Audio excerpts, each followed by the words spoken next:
예, 레위기 14장 펴시고요. 레위기 14장 1절에서 9절. 오늘은 나병 환자의 정결법입니다. 나병 환자의 정결법.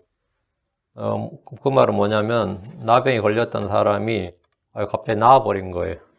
나았다 하면 나 나병 나았어 하고 진영을 들어온 게 아니라 나병 환자가 나았을 때 어떻게 다시 진영 안으로 들어오고 자기 장막 안으로 들어가는지에 관한 법입니다. 그런데 해야 될 의식과 절차가 있다 이 말이에요. 나병 환자의 정결법 14장 2절. 여기 14장 2절이 이제 레위기 14장 전체를 결론 지어주는 이제 성격을 규정해주는 말씀이죠. 레위기 14장 2절 같이 읽습니다. 나병 환자를 정결하게 하는 날에 그에 관한 법은 이러할지니라. 그를 제사장에게로 데려갈 것이요. 그 나병 환자를 정결하게 하는 나병 환자를 정결하게 하는 날에 그에 관한 법은 이러할지니라. 나병 환자를 깨끗하다, 정하다고 선포할 때 그 날에 해야 될 일에 관한 법이다 이 말이죠. 잠깐 기도하고 시작합니다. 위대하시고 거룩하신 주 하나님 감사합니다. 이 말씀을 저희가 공부하고 선포하기를 원합니다. 하나님께서 친히 기록하신 말씀이 저희 가운데 동일하게 선포되게 해주시고 저희가 배우게 도록 해주시고 주님께서 참 부정한 자를 정하게 하시고 더러운 자를 깨끗하게 하시고 아정 불법과 불의 가운데 있는 자들을 주님께서 깨끗하게 하셔서 의롭게 하시고 주님께서 모든 죄로부터 우리를 씻어주신 그 하나님이신 것을 지시가 믿고 또 그 사역을 감사합니다.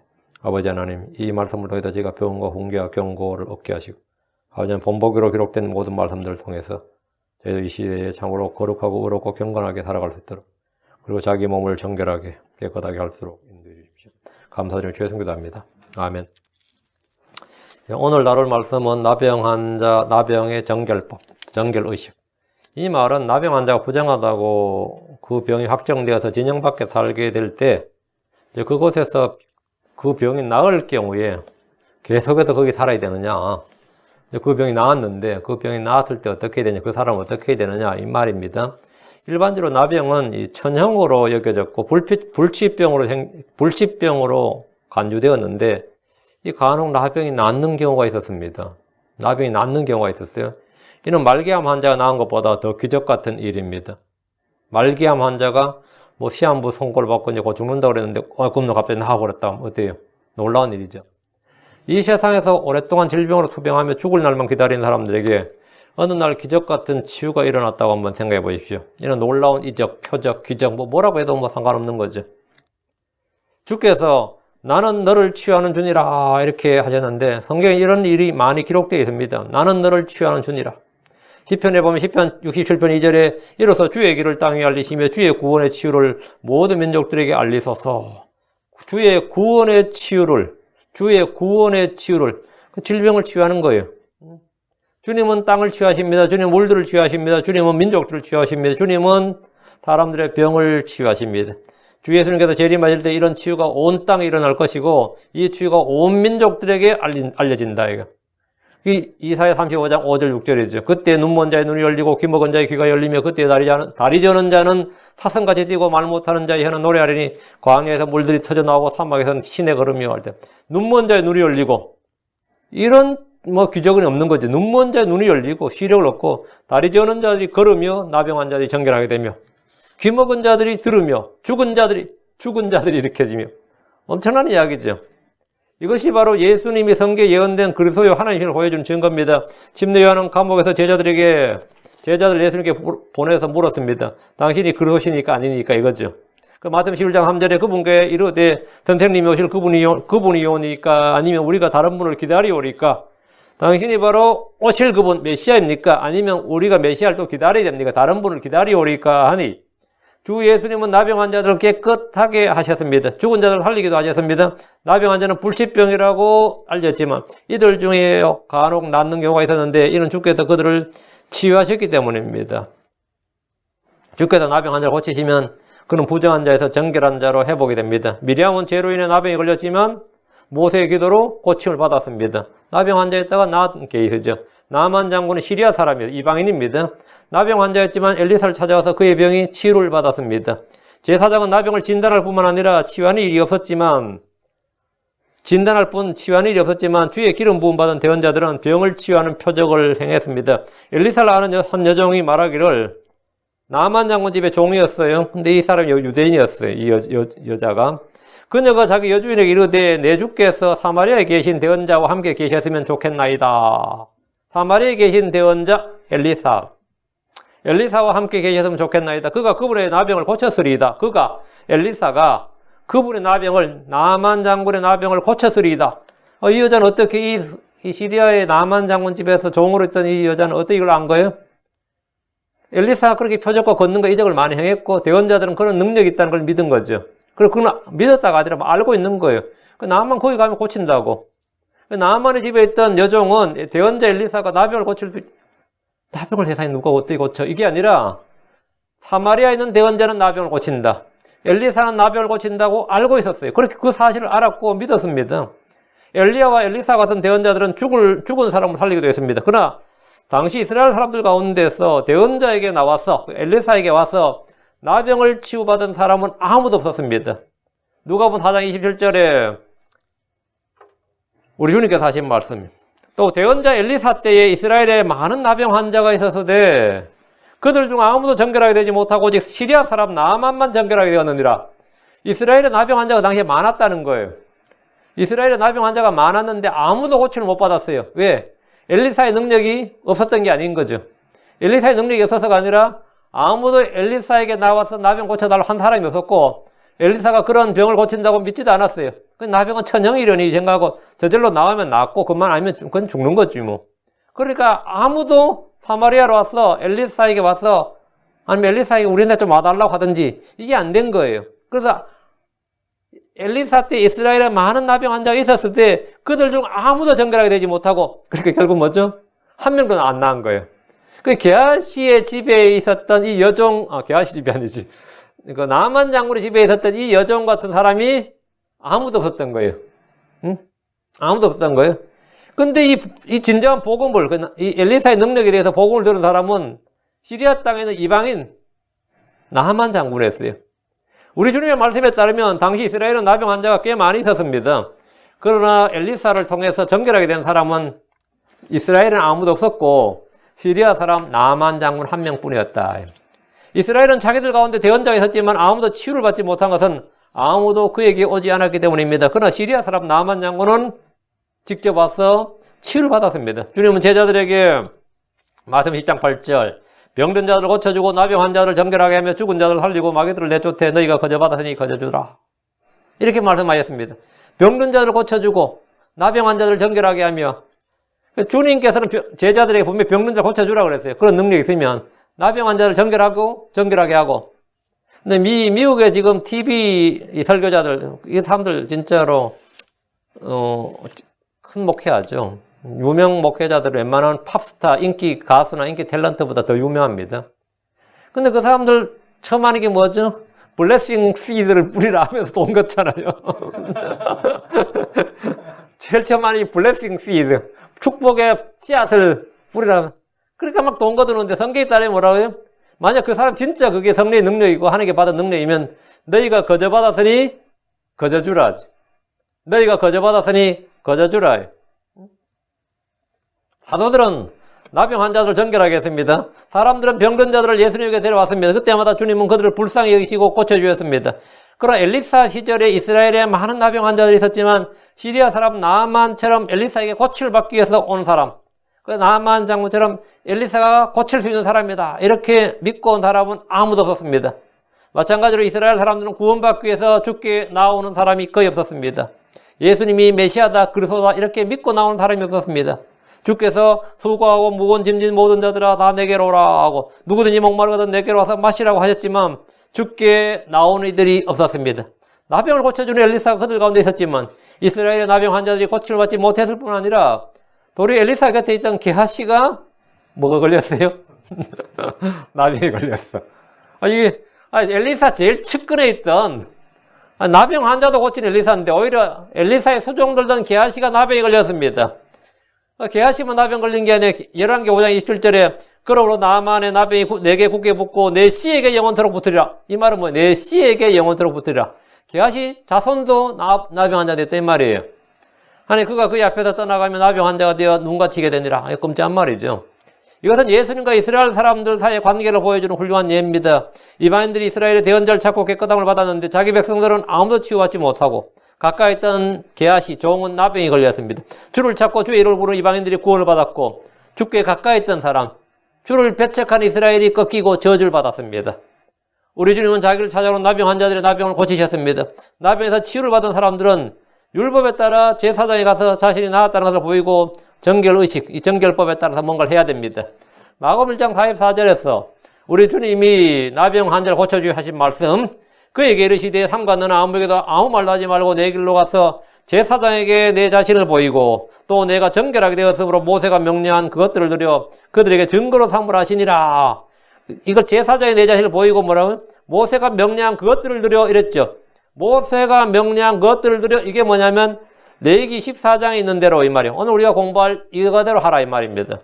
레위기 14장에 있는 대로 해서 그들에게 증거로 삼으라 이거예요. 여기서 주님이 말씀하신 모세가 명령한 대로 그것들을 드려란 말이 레위기 14장의 본문에 따라 행하라는 겁니다. 주님은 나병을 고쳐주신 다음에 그들에게 레위기 14장에 나오는 정결의식을 따라서 자신을 제사장에 보이고 주께 헌물을 드리라고 하셨습니다. 자, 본문을 봅니다. 14장 1절. 주께서 모세에게 말씀하여 이르시되, 계속해서 반복해 나오는 말씀이죠. 나병의 판별법에 대해서 말씀하신 주께서 이번에는 나병이 나았을 때 나은 환자와 제사장이 어떻게 해야 되는지를 보여주신 겁니다. 말씀해 주셨습니다. 주께서 모세에게 말씀하여 이르시되, 이 말씀은 나병에 관한 법이 주께서 말씀하신 것이지 중동이나 이스라엘의 풍습이나 관례가 아니란 말입니다.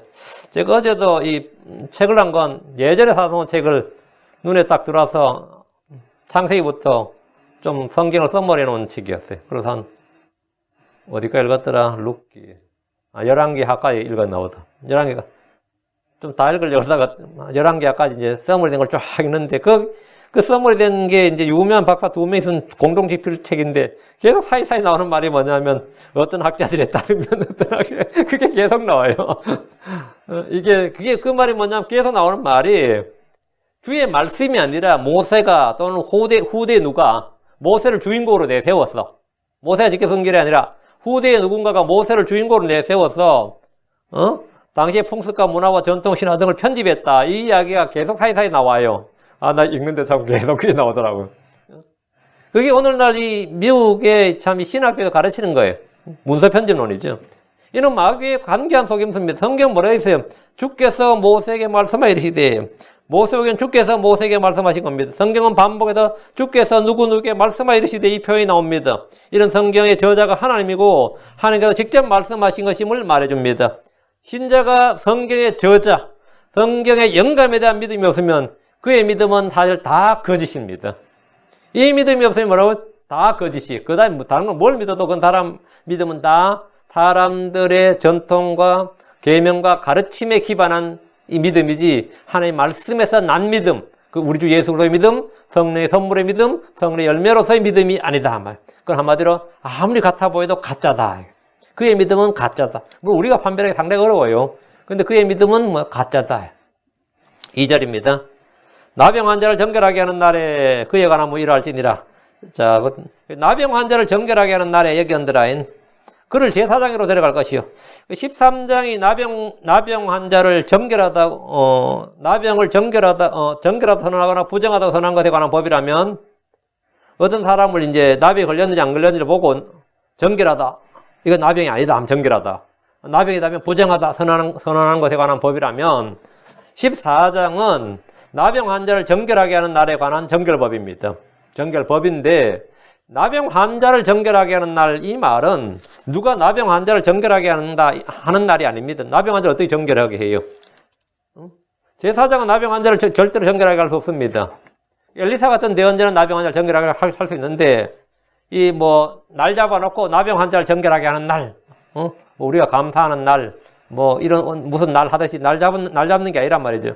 나병 환자를 정결하게 하는 날, 이 말은 나병 환자에게 치유가 일어났을 때 제사장이 그것을 확진하고 그를 정결하다고 선언하는 날이라 이 말입니다. 그 나병은 병의 판결과 더불어 치유의 판결도 제사장이 했습니다. 병의 판결, 부정하다 이것도 제사장이 했고 이 사람은 치유됐다 이것도 제사장이 판결했다고.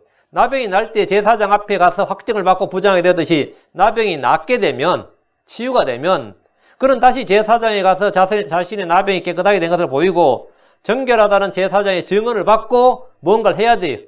그 나병 환자를 정결하게 하는 날, 이 말은 죄인들의 죄가 정결하게 되는 날, 치유받는 날, 구원의 날을 예표합니다. 사람들은 나병 환자가 나은 것을 기적, 이적으로 생각하지만 이것은 주님의 치유입니다. 나병이 정결하게 되듯이 죄인들의 죄는 주의 피로 깨끗하게 될 수 있습니다. 다윗의 죄와 불법은 정결하게 되었습니다. 그렇죠? 다윗의 죄와 불법은 율법으로 속죄받을 수 없는 죄였지만 정결하게 되었어요. 하나님은 그를 깨끗하게 하셨습니다. 시편 51편 2절에 내 불법에서 나를 철저히 지키시며 내 죄에서 나를 정결하게 하소서 했는데 다윗은 그렇게 됐어요. 신약의 사울의 죄는 깨끗하게 씻음을 받았습니다. 그때 아나니아가 사울에게 말하기를 사도행전 20장 16절 이제 내가 왜 주저하느냐 주의 이름을 부르며 일어나 침례를 받고 내 죄들을 씻어버리라 하더라 하십니다. 주의 이름을 부르며 예수를 주라고 부르고 시인하고 말이죠. 일어나 침례를 받고 내 죄들을 씻어버리라 이 말이죠. 나병 환자가 깨끗함을 입고 나서 정결에 관한 법을 행했듯이 그는 이미 구원받고 나서 침례를 받았습니다. 주 예수님 우리를 사랑하사 자신의 피로 우리의 죄들에서 우리를 씻어 주셨습니다. 주를 대적했던 이스라엘의 죄와 불법을 씻는 날이 옵니다. 스가랴 13절 1절에 그날에 죄와 더러움을 씻게 한 셈이 다윗의 집과 예루살렘의 그 주민들을 위해 열리리라. 그럼 그들은 자신들이 찌른 주를 보고 나서 애곡하고 회개하고 뭡니까? 죄와 더러움을 씻게 한 셈이 다윗의 집과 이 말은 뭐냐면 침례를 받는다, 물침례를 받는다 이 말입니다. 이 물침례는 유대인들이 정해진 규례였죠. 정결례에 관한 그와 같은 거였습니다. 나병 환자가 정결하게 되듯이 죄인들은 누구나 주 앞에 나오면 죄와 불법을 씻음받고 깨끗하게 됩니다. 3절 제사장은 진영에서 나아가 볼지니 보라 그 나병 환자에게 있던 나병이 나았으면 제사장 그가 나은 것을 확인하러 진영 밖에 있는 나병 환자에게 나아갑니다. 제사장은 본인의 증언이나 주변 사람들의 증언에 직접 가서 나병 환자의 부위를 살피고 그 몸이 깨끗하게 나았는지를 살펴보고 확인해야 됩니다. 중요한 점은 나병 환자가 진영 안으로 제사장으로 들어오는 것이 아니라 제사장이 진영 밖으로 나가서 살펴야 했습니다. 이는 주께서 죄인들을 찾아오시는 걸 보여줍니다. 주님은 하늘에서 이 땅으로 직접 오셨습니다. 주님 우리가 깨끗하게 되었는지를 점검하고 그걸 확증하기 위해서 확인하러 오신 것이 아니라 우리를 구원하러 오셨습니다. 그분 우리와 함께 거하기 위해서 육신을 입고 사람의 모습 종의 형체를 취하셨습니다. 주님은 죄인들의 친구가 되셨고 그들의 집으로 들어가셨습니다. 주님은 나병 환자의 집에도 들어가셨고 세리의 집에도 들어가셨어요. 주님은 세리 삭개의 집에 들어가셨습니다. 그리고 거기 앉아서 먹고 마셨어요. 주님은 나병 환자 시몬의 집으로 들어가셨습니다. 마태복음 26장 6절에 이제 예수님께서 베다니에서 나병 환자 시몬의 집에 계실 때에 나병 환자의 집에 어떻게 계십니까? 나병 환자 시몬의 집에 계실 때 주님은 찾아오는 사람을 누구나 받아주셨듯이 주님은 누구에게나 찾아가십니다. 어떤 죄인에도 좀 찾아가십니다. 복음은 율법보다 낫습니다. 예수님은 구약의 제사장들보다 훨씬 더 뛰어나신 분입니다. 보라 그 나병 환자에 있던 나병이 나았으면 제사장이 살펴보니까 그 나병 환자에 있던 나병이 딱 나았어요. 그럼 제사장 그에게 치유 판정을 내리고 그를 더 이상 부정한 자가 아니라 정결한 자로 확증해주고 그를 위해 정결에 관한 법대로 행하고 다시 진영 안으로 그리고 자기 장막 안으로 들어가 살 수 있도록 해야 됩니다. 4절 제사장은 명령하여 정결하게 될 자를 위해 여기 정결하게 될 자를 위해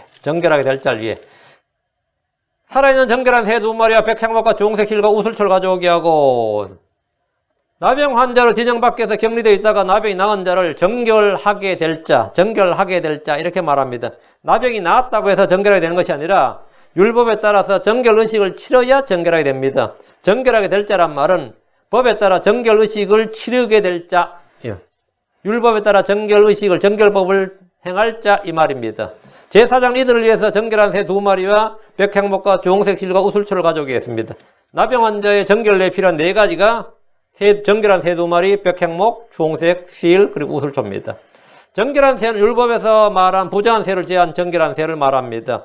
독수리와 매와 솔개, 부엉이 같은 맹금류는 제외됩니다. 올빼미와 가마오지, 백조, 펠리컨, 황새, 외가리 이런 류 주로 개구리 잡아먹고 올챙이 잡아먹고 하는 거 있죠. 뱀도 잡아먹고 이렇게 땅에 있는 육식동물을 막 잡아먹고 또는 어류들을 잡아먹는 새들 이런 것들은 다 부정한 짐승으로 제외됩니다.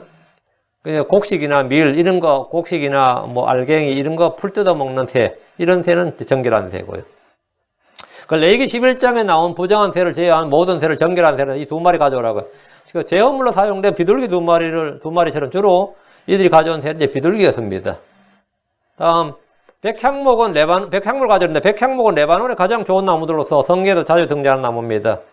위로 곱게 뻗어 생김새가 좋고 재질이 강하고 조미 잘 먹지 않고 잘 썩지도 않으며 광택과 향기가 있으며 오래 보존되는 나무이기 때문에 성전을 지을 때나 왕궁을 지을 때나 또는 부자들이 자기 집을 지을 때 사용하는 목재입니다. 요즘 한국에서 제일 인기 있는 나무 하면 편백나무, 편백 향기가 좋고 뭐 벌레가 안 끼고 이런 말 하죠. 근데 이제 이스라엘 중동지에서는 레바논의 백향목이 건축 재료로서는 최고의 나무였어요. 최고의 나무. 일단 쫙쫙 꽂아서 생김새부터 좋고, 생김새가 좋고, 거기다 나무가, 그런 나무들은 보통 재질이 약해요. 버드나무 같은 거 보세요. 재질이 약하잖아. 쫙쫙 뻗긴 했는데, 포플라가 쓰는 거는 쫙쫙 뻗어도 재질이 약한데, 이건 재질이 강하고, 좀도 잘 안 먹고, 다 좋죠. 안 썩고, 또 거기다 향기까지 난단 말이죠. 오래 보존된 나무란 말이에요. 그 나병이 죄의 부패성, 그 나병은 몸이 썩는 거잖아요. 나병이 죄의 부패성, 육신의 부패성을 나타내는 질병이라면 백향목은 정반대의 성품을 갖고 있죠. 나병은 그 사람의 형체를 무너뜨리죠. 나병은 형체가 잘 보존된단 말이에요. 그 나병은 백향목은 나병의 정반대의 성품을 가진 나무, 생명의 부활과 영속성을 잘 보여주는 나무입니다. 주홍색 실은 이제 붉은 피를 나타내는 실이죠. 주홍색 실은 회복된 혈색과 생명의 새로움을 나타내며 우리 주 예수의 피의 구원의 능력을 보여줍니다. 여호수아가 보는 정탐꾼들이 여리고의 창녀 라합에게 보라, 우리가 이 땅에 들어올 때 너는 우리를 달아 내린 창에 주홍색 실로 된 이 줄을 메어두고 내 아버지 어머니와 내 형제들과 내 아버지 온 집을 내 집으로 데려오라 했습니다. 이제 주홍색 실이 나오죠. 주홍색 실은 성막을 제작할 때도 자주 언급되는 실입니다.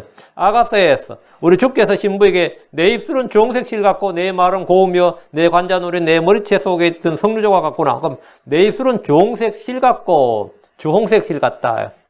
예수 그리스도로 피로 씻음 받은 사람들, 그 입에서 당연히 입에서 나오는 말도 마찬가지다 이 말입니다. 내 입술은 주홍색 실 같고 이렇게 내 입술은 주홍색 실 같고 이래 되지 뭐 진짜 밥 먹었냐 이러면 이제 황당한 거죠. 입이 모르겠다. 이렇게 아름다운 예수 그리스도의 피로 말미암아 정결하게 된 성도 입술. 그게 이제 내 입술은 주홍색 실 같고 내 말은 고우며 이렇게. 우슬초는 피를 뿌리는 데 사용되는 풀입니다. 피를 뿌릴 때 사용되는 풀이 우슬초예요. 고대 근동 지역에서 담벼락에 잘 자라는 바카초 식물로 그 냄새가 향기롭습니다. 출애굽에 보면 이스라엘이 문의 임방과 기둥에 피를 뿌릴 때 사용한 것이 우슬초입니다. 우슬초는 구하기가 쉬웠던 거죠. 그냥 담벼락에서 뜯어오면 되는 거니까 쉬웠던 풀이에요. 그래서 우슬초로. 출애굽기 12장 22절 우슬초 한 묶음을 가져다가 대야에 남은 피의 것을 적셔서 대야에 있는 피를 문의 임방과 양옆 기둥에 뿌리고 아침까지 너희 중 한 사람도 자기 집 문 밖에 나가지 말지니라 했어요. 그래서 우슬초 한 묶음이었습니다.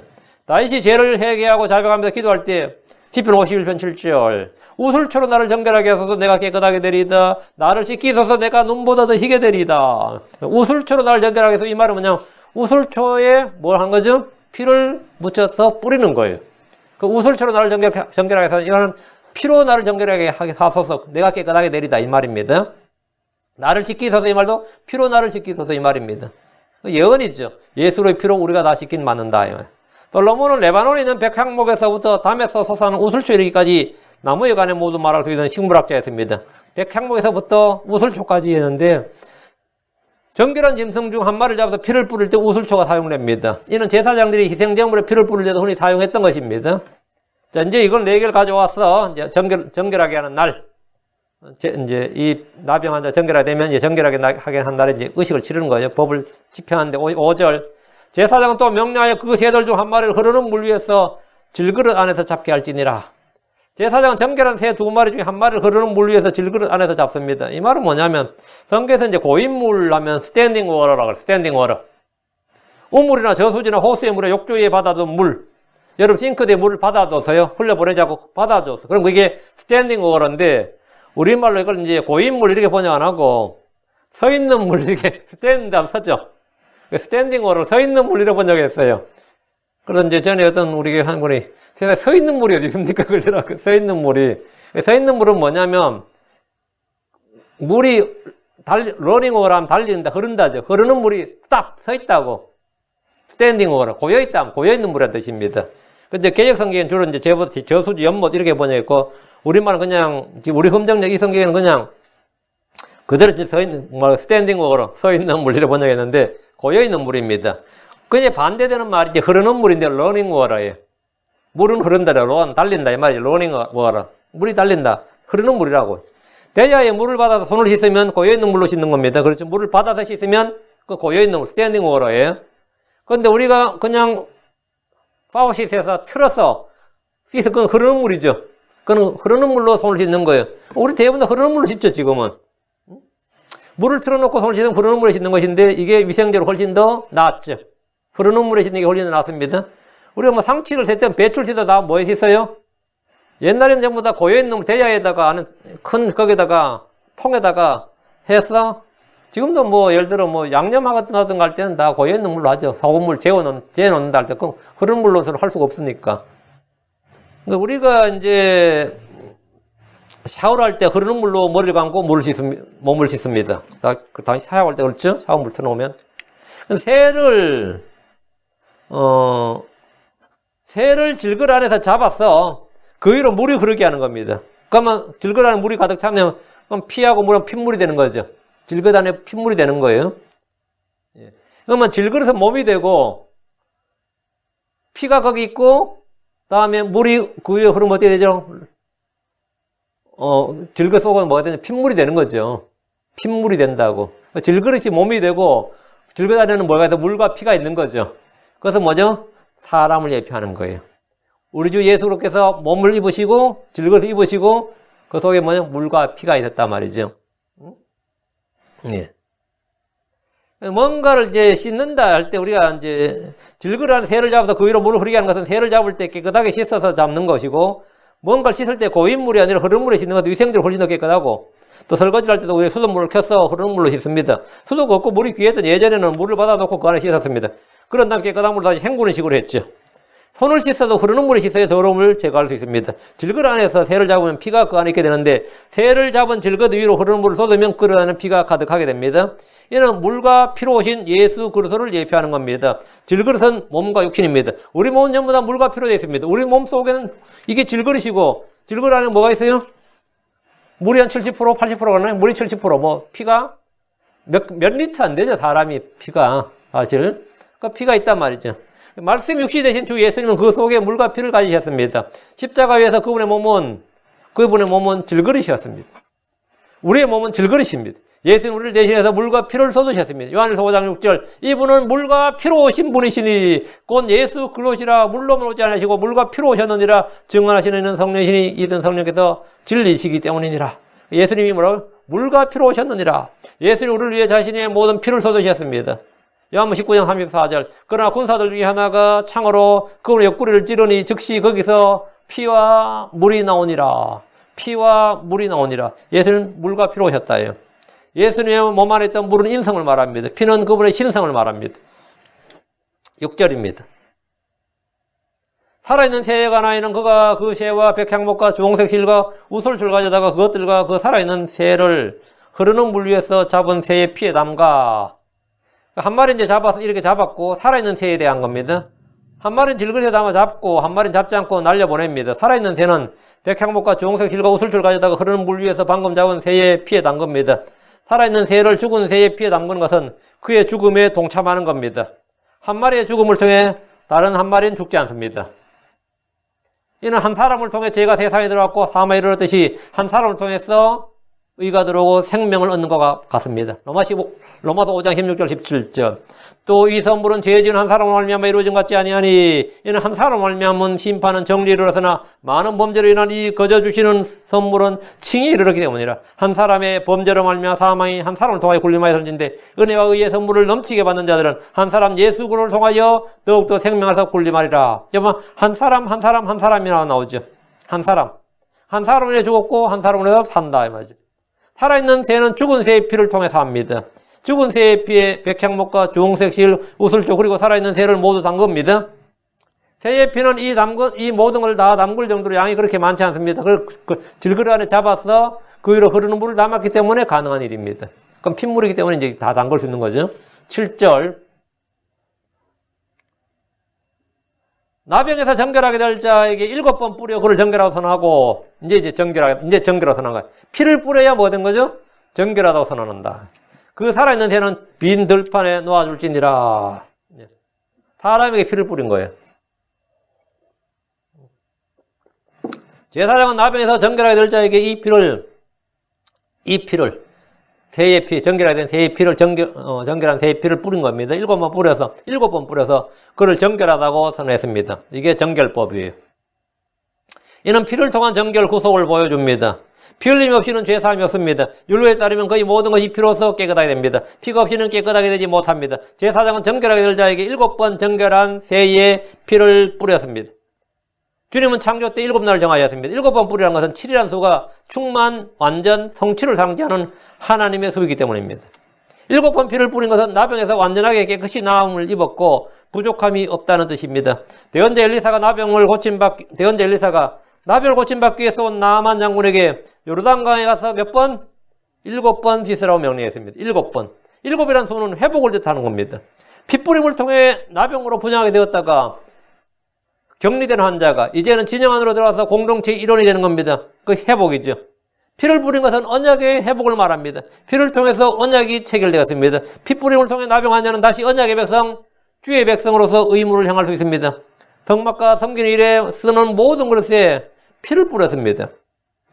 모세는 율법에 따라 온 백성에게 모든 훈계를 말한 뒤에 송아지와 염소의 피를 물과 주홍색 양털과 우슬과 함께 취하여 그 책과 온 백성에게 뿌렸습니다. 피를 뿌렸다. 피 없이는 언약이 체결되지 않습니다. 피를 통한 정결, 피를 통한 회복, 피를 통한 언약. 이건 율법의 핵심입니다. 히브리서 9장 13절.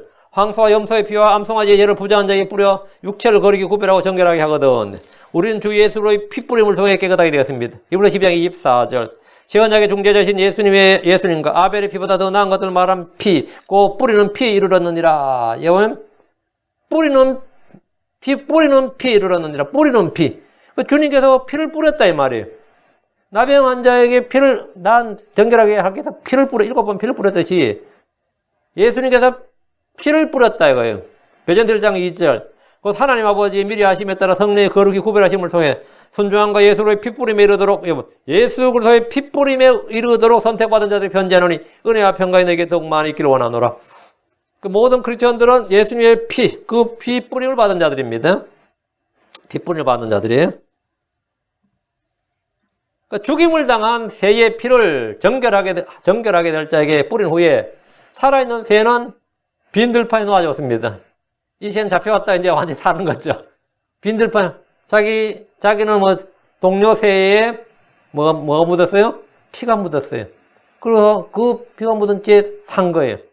2마리가 잡혀왔는데 한 마리는 죽음을 통해, 한 마리는 자유를 얻었습니다. 한 마리의 죽음을 통해서 한 마리가 자유를 얻었습니다. 죽은 새의 피를 통해 그는 해방되었습니다. 질그릇 속의 피는 나병 같은 병을 얻어 부정하게 된 죄인된 인류를 깨끗하게 해주는 예수 그리스도의 피를 예표합니다. 우리는 모두 그리스도의 피를 통해서 정결하게 되었고 깨끗하게 되었습니다. 이제 정결하게 된 거예요. 요한일서 1장 7절. 그분의 아들 예수의 피가 모든 죄에서 우리를 깨끗하게 하느니라. 뭐가 깨끗하게 한다고요? 예수의 피가. 그분의 아들 예수의 피가 모든 죄에서 우리를 깨끗하게 하느니라. 다른 말이 필요 없죠. 자, 깨끗하게 된 다음 뭐겠죠? 자유를 얻는 거죠. 그럼 자유를 얻는 거죠. 그 살아있는 새는 빈 들판에 놓아줄지니라. 살아있는 새는 빈 들판에 놓아줄지라. 그럼 자유롭게 날아가는 거죠. 한 마리는 죽었고 한 마리는 살아서 해방과 자유를 얻었습니다. 살아있는 새는 죽은 새의 피에 담근 후에 노임을 받았는데 이는 피를 통한 구속과 자유와 해방을 뜻합니다. 이 새는 나병 환자가 육신의 고통과 속박과 부패, 부정으로부터 완전히 노예 해방을 얻고 자유를 누리는 것을 보여주는 겁니다. 영적으로는 죽음을 이기시고 부활하신 예수로의 부활을 예표합니다.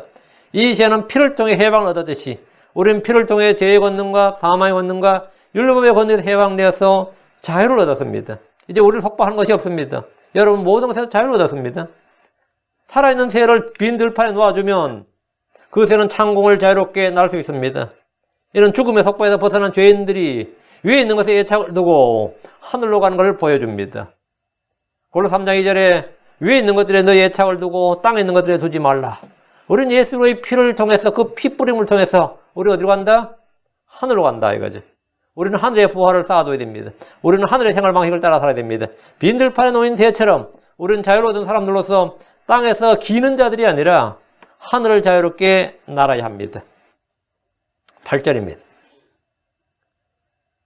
정결하게 될 자는 자기 옷을 빨고 모든 머리털을 밀고 물로 몸을 씻을지니라. 이제 핏뿌리를 받았어요. 그 다음에 할 일이 뭐냐면 이제 자기가 할 일이죠. 이거 제사장은 피 뿌린 건 제사장이 했는 일이고 이제 제사장에서 정결하게 됐어요. 그러되면 자기 옷을 빨고 모든 털을 밀고 몸을 씻을지니라. 물로 몸을 씻을지니라. 그래야면 그가 정결하게 되리니 그 뒤에 그는 진영에 들어오고 자기 장막 밖에서 이를 거할지니라. 진영 안으로 들어오고 자기 장막은 아직 못 들어가고요. 나병에서 나음을 받은 사람은 일단 자기 옷을 빱니다. 그리고 모든 털을 밉니다. 이 털을 민날 때는 머리털뿐만 아니라 몸의 털 다 하고요. 눈썹과 이런 것까지 다 밀어요. 눈썹까지 다. 그리고 물로 몸을 씻습니다. 이는 진영 밖에서 안으로 들어가기 전에 해야 될 일입니다. 이는 크리스천이 되었을 때 물로 침례를 받는 것 같습니다. 나병 환자는 병이 낫기 위해서 옷을 빨거나 털을 미는 것이 아니라 병이 나았기 때문에 핏뿌리를 받은 후에 이 일을 하는 겁니다. 마찬가지로 침례는 죄를 깨끗하게 해주는 것이 아닙니다. 우리의 행위는 구원받기 위해서가 아니라 받았기 때문에 하는 일들입니다. 옷과 모든 털은 나병에 걸린 몸에 있던 것들입니다. 이것들을 제거하고 물로 몸을 씻으란 겁니다. 그 뒤에 그는 진영에 들어오고 자기 장막 밖에서 이래를 가합니다. 정결하게 된 자는 진영 안으로 들어왔지만 자기 장막으로 들어가지 못했는데 이는 아직 정결의식이 한 번 더 남아있기 때문입니다. 이스라엘의 진영 안으로 들어온 자는 누구나 단절된 주님과의 관계를 회복해야 됩니다. 이제 진영 안으로 들어왔으니까 단절된 주님과의 관계를 회복해야 됩니다. 그는 자기 장막으로 들어가기 전에 먼저 주께 나아가서 속죄 헌물을 드려야 됩니다. 두 가지 헌물을 드려야 돼요. 그동안 부정한 자로 지냈던 날들에서 회개하고 속죄해야 됩니다. 우리는 구원받고 주 앞에 나갈 때 그동안 죄 가운데서 태어난 죄인들로 산 날들을 회개해야 됩니다. 하나님 앞에서 그분의 뜻대로 살지 못했던 사람들이 어느 날 그분의 뜻대로 살고자 한다면 그동안 자신의 삶에 대해 회개하고 주님과 바른 관계를 회복해야 됩니다. 야곱이 돌아올 때 주님은 야곱에게 말씀하셨어요. 창세기 35장 1절 2절에 하나님께서 야곱에게 이르시되 일어나 베델로 올라가서 거기 거하며 내가 내 형 에서의 얼굴 피하여 도망하던 때에 내게 나타나는 하나님에게 거기서 제단을 쌓으라 하시니 그때 야곱이 자기 지잡한 사람들과 자기 함께한 모든 자에게 이르되 너희 가운데 이방 흰들을 내버리고 정결하게 옷을 갈아입으라. 이방 흰들을 내버리고 정결하게 옷을 갈아입으라. 그리고 우리가 주님과의 관계를 회복하기 위해서 해야 될 일이 뭐냐? 회개하고 자기를 깨끗하게 하는 거죠. 이것이 바로 관계 회복입니다. 야곱은 주 앞에서 해야 할 일이 있었습니다. 자기 옷을 벗고 모든 털을 밀고 물로 몸을 씻은 다음 그는 진영 밖에서 이래 동안 그 해야 했는데 이래 동안이란 말은 날들을 가득 채운 시간, 하나님의 시간이죠. 7이 하나님의 시간이죠. 주님 언제나 7을 사용하십니다. 9절입니다. 9절. 그러나 일곱째 날에 그는 자기의 모든 털을 밀되 머리와 수염과 눈썹의 모든 털을 밀고 자기 옷을 빨며 또 물로 자기 살을 씻을지니 이로써 그가 정결하게 되리라. 이건 이제 진영 안에서 한 일이죠. 이건 진영 안에서 한 일이에요. 진영 안에 들어와서 이제 일주일 거하고 이제 일반 사람들과 같이 가족들하고 똑같이 이제 된 거죠. 자기 장막에 들어가지 않고 일회를 지내는데 일곱째 날에 그는 자기의 모든 털을 밀고 머리와 수염과 눈썹의 모든 털을 다 밉니다. 두 번째 자기 몸을 정결하게 하는 것인데 이것은 구원을 위한 것이 아니라 뭐죠? 성결, 헌신을 위한 겁니다. 이거는 헌신을 위한 거예요. 우리는 구원받은 후에 자신을 정결하게 하고 자신의 옛 생활 습관을 모두 정리하고 주께 자신을 살아있는 희생물로 드려야 됩니다. 7번 핏뿌림을 통해서 정결하게 되었고 지금은 뭐죠? 털을 밀고 옷을 빨고 털을 밀고 지금 하는 이것은 이건 성결, 이건 헌신에 관한 거다 말이죠. 그래서 이랬지 자기 옷을 빨며 물로 자기 살을 씻습니다. 이로써 그가 정결하게 됩니다. 이로써 우리는 뭐가 되죠? 예수의 피로 신자가 되고 이로써 제자가 되는 거죠. 이로써 제자가 되는 거예요. 이래 동안 주 앞에 나가서 희생물 드리기, 이래 동안이란 뭐냐? 주 앞에 나가 희생물을 드리기 위한 준비 기간이었습니다. 이래 동안은. 고린도서 1장 1절에 그러므로 극진히 사랑하는 자들아 우리가 이 약속들을 가졌은즉 하늘을 누려하는 가운데 거룩함을 완전히 이루어 육과 영의 모든 더러움에서 우리 자신을 깨끗하게 하자. 이게 지금 정확히 이 구절 말도 일치하는 거죠. 이게 바로 물로 자기 살을 씻을지니 이로서 그 정결하게 되리라. 이 말씀하고 지금 육과 영의 모든 대로도 우리 자신을 깨끗하게 하자. 하나님께 나아간 자는 누구를 막론하고 먼저 자신을 돌아보고 회개함으로 자신을 정결케 하는 일, 정결케 하는 노력이 필요합니다. 주의 피로 씻음 받은 건 뭐 당연, 그걸로 정결하게 되는데 그 정결하게 된 사람이 주 앞에 나아가는 방법, 이것이 뭐는 자기 옷을 빨고 물로 자기 살을 씻고 이렇게 하는 거다 말이죠. 그 자기를 깨끗하게 우리의 모든 더러움과 옛 모든 것은 털어버리고 깨끗이 치워버리고 던져버리고 아니면 또 벗어버리고 옛 것들은 다 벗어버리고 그리고 이제 이로써 그가 정결하게 되리라. 마찬가지로 우리가 육과 영의 모든 더러움에서 우리 자신을 깨끗하게 하자. 이것이 바로 나병 환자의 정결법을 통해서 오늘 우리에게 보여주는 교훈, 이제 본보기가 되는 거죠. 나병 환자에 관한 모든 법은 오늘 우리가 이 땅에서 크리스천으로 살아가는 삶의 방법입니다. 삶의 방법이죠. 오늘 아주 짧게 했는데요. 여기까지만 하고 다음 시간에 계속해서 14장에 계속해서 나병 환자가 14장 전체가 이 나병에 관한 거니까요. 계속 다루겠습니다. 나병에 관한 법이 13, 14장 두 장 길게 나옵니다. 이것은 우리에게 중요한 교훈이기 때문에 그렇습니다. 기도합니다. 위대하시고 거룩한 주 하나님 감사합니다. 하나님께서 오늘 복을 주셔서 하나님의 말씀을 또 전할 수 있도록 해주시고 듣게 해주셔서 감사합니다. 아버지 저희가 참 주의 피로 깨끗함을 입었고 또 주께서 우리를 모든 불법과 불의와 허물과 죄로부터 깨끗하게 하시고 씻어주셨는데 이제 저희가 자신을 온전히 거룩함으로 보존할 수 있도록 도와주시고 저희 자기 그릇을 깨끗하게 아버지 육과 영의 모든 더러움을 깨끗이 씻고 자신을 그렇게 어떻게 소유할 줄 아는 그런 성도들로 주시고 하나님께서 쓰시기에 합당한 그릇이 되도록 은혜를 베풀어 주시옵소서. 아버지 저희가 참으로 연약하고 또 무지 중에 싸우니 아버지 하나님께서 저희에게 진리를 알게 해주시고 빛을 비춰주시고 아버지 늘 깨끗함을 입도록 은혜 베풀어 주시옵소서. 전능하신 주 하나님 이 시간도 주 앞에 저희 자신의 죄를 회개하고 자백합니다. 아버지 주의 말씀의 물로 성령의 새롭게 하심으로 또 저희를 씻어 주시옵시고 아버지 하나님 참 저희가 주 앞에 섰을 때 아무 잘못도 흠도 주름 잡힌 것도 없는 그런 거룩하고 의로운 성도들로 나타나도록 인도하여 주시옵소서. 아버지 이 교회 모든 성도들 하나님의 말씀으로 자신을 정결케 해 주십시오. 감사드리며 주의 성교도 합니다. 아멘.